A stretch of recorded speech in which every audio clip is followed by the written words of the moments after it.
ಮಾಜಿ ಮುಖ್ಯಮಂತ್ರಿ ಸಿದ್ದರಾಮಯ್ಯನವರು ಸೈಲೆಂಟ್ ಆಗಿದ್ದಾರೆ ಎನ್ನುವಂತಹ ವಿಚಾರಕ್ಕೆ ಸಂಬಂಧಪಟ್ಟ ಹಾಗೆ ಬೆಂಗಳೂರಿನಲ್ಲಿ ಮಾಜಿ ಸಿಎಂ ಸಿದ್ದರಾಮಯ್ಯನವರು ರಿಯಾಕ್ಷನ್ ಕೊಟ್ಟಿದ್ದಾರೆ.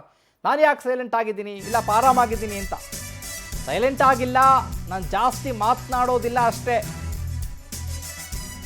ಹಾಗಂತ ಮಾತನಾಡೋದಿಲ್ಲ. ಸೈಲೆಂಟ್ ಆಗಿಲ್ಲ, ಜಾಸ್ತಿ ಮಾತನಾಡೋದಿಲ್ಲ ಅಷ್ಟೇ, ಹಾಗಂತ ಮಾತನಾಡೋದಿಲ್ಲ ಅಂತಲ್ಲ, ಏನು ಅಲ್ಲ ಅಂತ ಸಿದ್ದರಾಮಯ್ಯನವರು ರಿಯಾಕ್ಷನ್ ಕೊಟ್ಟಿದ್ದಾರೆ. ನಾನು ಅಸೆಂಬ್ಲಿಗೆ ಹೋಗಿದ್ದೆ, ಅದು ಸೈಲೆಂಟಾ? ನಾನು ಈಗ ಮುಖ್ಯಮಂತ್ರಿ ಅಲ್ಲ, ಈಗ ಕೇವಲ ಶಾಸಕ ಅಷ್ಟೇ. ಮುಖ್ಯಮಂತ್ರಿ ಆಗಿದ್ದಾಗ ರಾಜ್ಯದ ಜವಾಬ್ದಾರಿ ಇತ್ತು, ಈಗ ಬರೀ ಶಾಸಕ ಅಂತ ಮಾಜಿ ಮುಖ್ಯಮಂತ್ರಿ ಸಿದ್ದರಾಮಯ್ಯನವರು ರಿಯಾಕ್ಷನ್ ಕೊಟ್ಟಿದ್ದಾರೆ. ಅಂದರೆ ಅಸಮಾಧಾನ ಆಗಿದೆ ಸಿದ್ದರಾಮಯ್ಯನವ್ರಿಗೆ.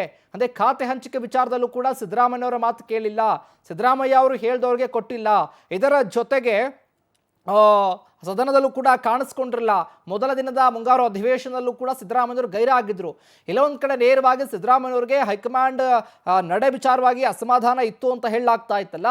ಹಾಗಾಗಿ ನನಗೆ ಯಾವುದೇ ರೀತಿಯ ಅಸಮಾಧಾನ ಇಲ್ಲ, ಬೇಜಾರು ಇಲ್ಲ, ಸೈಲೆಂಟು ಇಲ್ಲ, ನಾನು ಇರೋದೇ ಹೀಗೆ ಅಂತ ಹೇಳಿದ್ದಾರೆ.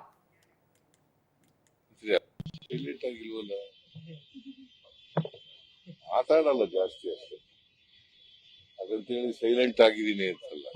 ಈಗ ಸಂಗೊಳ್ಳಿ ರಾಯಣ್ಣ ಅವರ ಪ್ರತಿಮೆಗೆ ಹೂನಾರ ಹಾಕೋದು ಸೈಲೆಂಟ್ ಆಗಿರೋದ? ನಿನ್ನೆ ಅಸೆಂಬ್ಲಿಗೆ ಹೋಗಿದ್ದೆ, ಸೈಲೆಂಟ್ ಆಗಿರೋದ? ಮೊನ್ನೆ ಪುಸ್ತಕ ಬಿಡುಗಡೆ ಮಾಡಿದ್ರೆ ಸೈಲೆಂಟ್ ಆಗಿರೋದು? ನಾನು ಈ ಮುಖ್ಯಮಂತ್ರಿ ಅಲ್ಲ,